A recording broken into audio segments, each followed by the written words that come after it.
We all know the chaos and hilarity of the Chargers' move to Los Angeles. It has been a disaster of unparalleled proportions so far.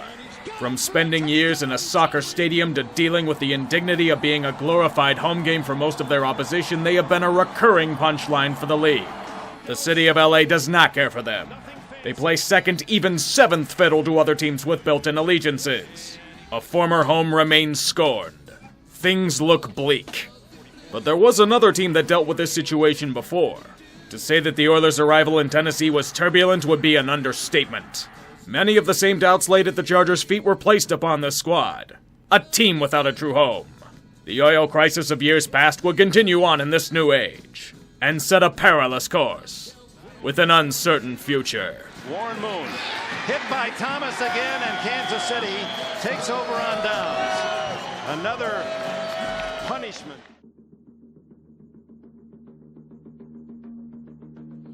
Welcome to Houston. The year 1995.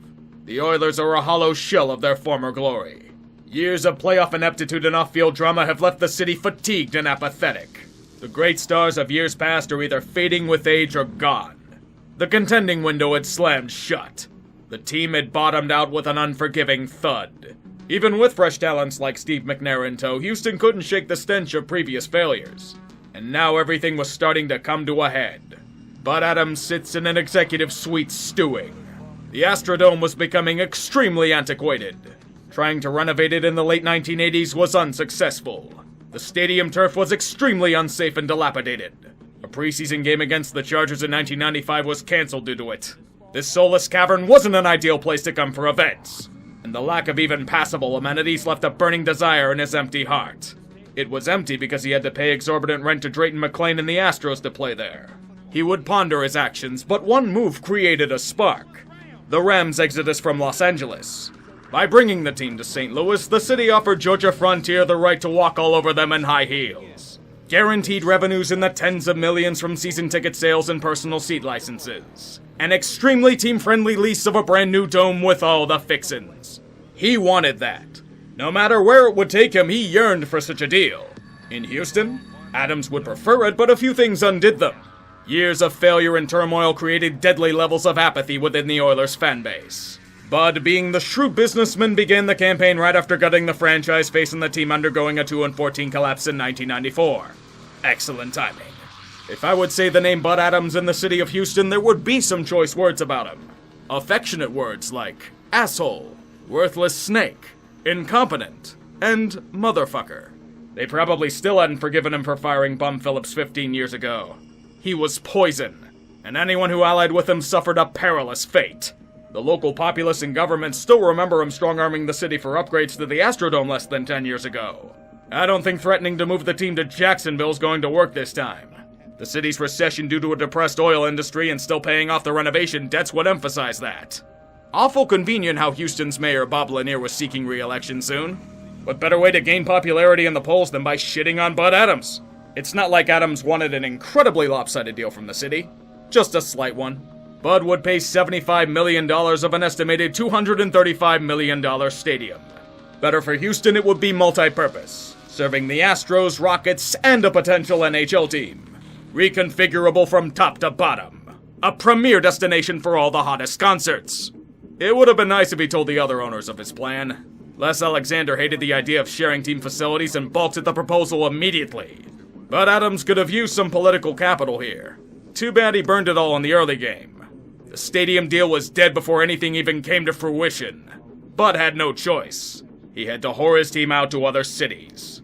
As mayor of Nashville, Phil Bredesen wanted to bring his city more prestige. They were growing rapidly but lacked legitimacy. You know what brings that? A professional sports franchise. They had built a new arena and nearly wooed the New Jersey Devils over. The time was now to strike. It was a match rivaling one on Tinder. Adams wanted a showing of affection. Bring me money and I will come. In which way I'll leave to the beholder. Bredesen immediately put a proposal to the Nashville populace to raise $80 million in public bonds to help fund the construction of a new football stadium. The referendum passed 59-41. Bud Adams would get exclusive negotiating rights with the country music hotbed. And he made out like a bandit. Paul Tagliabue tried pleading with Adams to stay in Houston, but there would be no reconsideration. In 1995, NFL owners approved the move. The Oilers were leaving Houston. It was the final stab in the back for the city. After years of meddling, choking, and self-destruction, Bud Adams was committing the final betrayal. Even then, the city wouldn't release the Oilers from their lease. They were stuck there for 2 more seasons. So what would you expect to happen when a team is fucking off and the fanbase already is at alarming levels of apathy? Well, they simply stopped giving a fuck. Attendance figures for home games in 1996 plummeted to the lowest levels the league had seen in decades. In most games, the Astrodome wouldn't even be a third full. Their home opener only brought in 27,725 people. If even that. Local coverage fell to a trickle. Games were regionally blacked out on television. The Oilers were so popular on the radio that they were interrupted for Houston Rockets preseason games. I should correct myself. The pregame to the preseason games. The only matchups that generated any sort of attendance were against the Steelers, Dolphins, and 49ers, some of the better teams in the league at the time. And it wasn't like they were terrible. They were mediocre, but they had just drafted Heisman Trophy winner Eddie George. There were reasons to watch this team, but it felt as if Houston relished in Bud Adams failing. What should have been a bitter send-off was barely even acknowledged. After barely surpassing 20,000 tickets sold against Carolina and Jacksonville, the fans mutually gave the Oilers the middle finger on the way out of the season. The final attendance numbers against the Bengals? 15,131. A total that wouldn't even sell out the Summit. The city was livid, and were almost celebratory in the owner's demise. Enjoy hell, bud! Bye! Don't let your ass hit the door on the way out, you worthless fuck! Bud Adams would become the ultimate villain in Houston. The man that killed football in their city every chance he got. Nobody shed any tears. Nobody wanted to deal with another year of this insanity. The city of Houston allowed Adams to pay a penalty and he would be free of his lease. The Oilers were officially out of Texas. But don't let that fool you into thinking this is over. The turbulence is only beginning for them.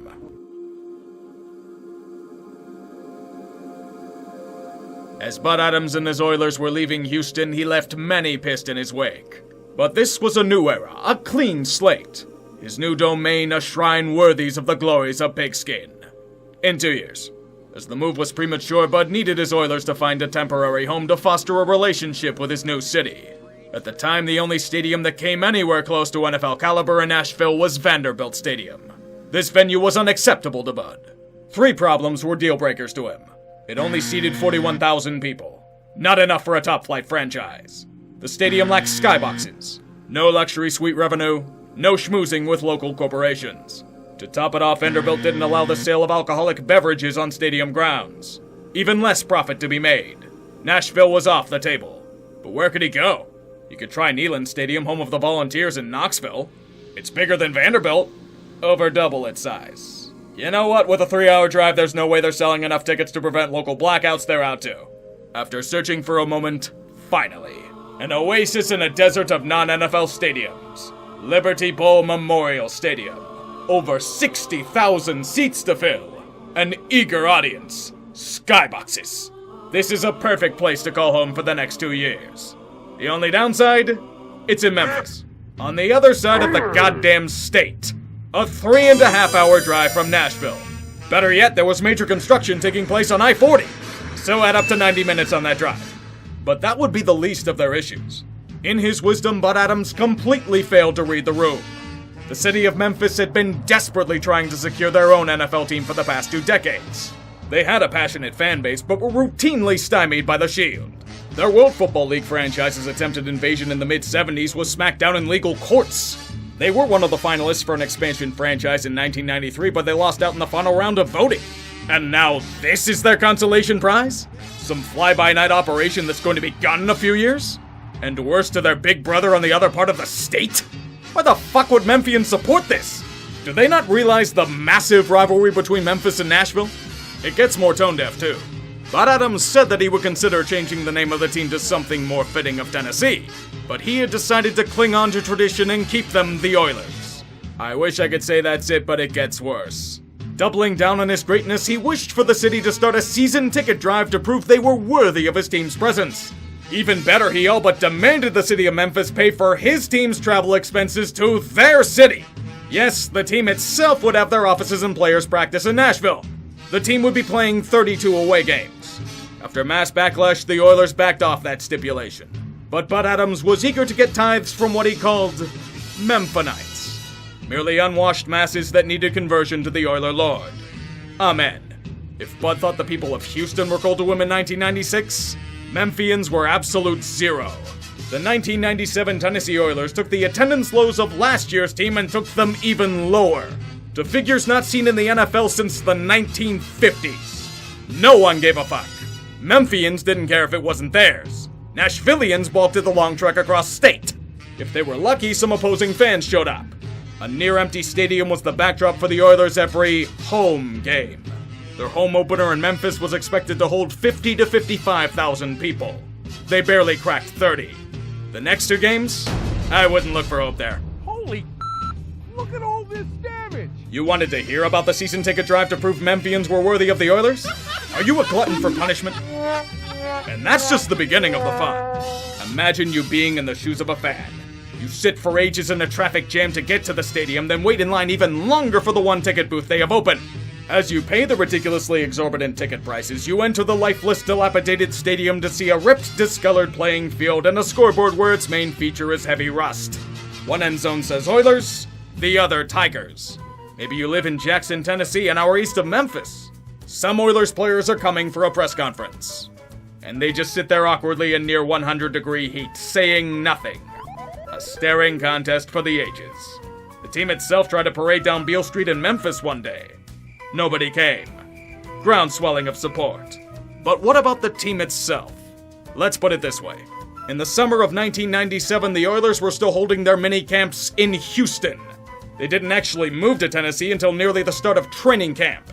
Their home offices in Nashville were a bunch of rickety brown trailers. The special teams units had to push portable goalposts onto the field just to practice kicks. The Oilers didn't even bother trying to market the team to Nashville. They spent more time trying to plead with Memphians to show up. It's a miracle that the Oilers of '97 were just mediocre instead of totally god-awful considering the circumstances. And even after all of this, the terrible attendance figures, the constant travel, the disastrous PR stunts, Bud Adams was willing to suffer through another year of this. They had one more game to play against the Steelers at home in '97, and it was easily their best showing in terms of attendance. Over 50,000 strong rushed to see this game, good on the surface. But look around and one thing becomes very, very apparent. The stadium was infested with Steelers fans. Some say over 4/5 of it rooted for the black and gold. It was a spectacular embarrassment for the franchise and the NFL itself. The Memphis experiment had proven to be an unmitigated disaster. It was so humiliating that Bud Adams had to run back to Nashville with his tail between his legs. Bud's dubbed Memphinites celebrated his failure. The sheer horror. Will the Oilers ever find salvation? Maybe playing in their damn home city could be a start. 1997 was a year of catastrophe for the Oilers, and it was their own goddamn fault. Bud Adams foolishly thought his team could play anywhere temporarily, and it blew up in his face. He would return to Nashville, not as a conqueror, but a dejected man. He must play in a skybox-less Vanderbilt Stadium for a year. Maybe longer. But that's not the end of this tale just yet. Mother Nature decided to make an appearance in April of 1998. That fantastic shrine being built just happened to be in the way of a tornado. A bit of damage to the structure and a few cranes collapsing, but nothing too calamitous to delay construction long term. Thus, it will lead to one of the few things the Oilers did right in years. They helped out with the city's cleanup efforts. It was a PR bonanza. Probably the first time that Nashvillians felt that Bud's team was trying to be a part of their city. It wasn't much, but it was at least a start. A few things still hampered Bud's efforts to convert the unwashed masses. Most importantly, the name of the team. A huge sticking point was that they were still called the Oilers. It didn't feel like their team. Where is the oil in Tennessee? Bud Adams wasn't their owner, he still lived in Houston for God's sake. It still felt temporary. Perhaps they should have tried marketing the damn team to them the previous year. As the 1998 season progressed, they were still having trouble bringing fans through the turnstiles. The attendance figures were better than they were the last 2 years, but they were unable to sell out Vanderbilt Stadium most games. Nashvillians were still lukewarm towards their seemingly ungrateful and indignant hosts. To fix it, Bud Adams would have to do what he long refused to. He would be changing the name of the team. In November of 1998, a new identity was revealed. One that would characterize and embolden the attributes of Nashville and its people. The Athens of the South would get a name honoring Greek mythology. The Titans. What they are known as to this day, and will be for a while to come. It's funny because Bud nearly fucked this up too. He was about to call them the Pioneers. Regardless of that, Bud wanted to deliver one last fuck you to his old home. He would keep the Oilers' name in history.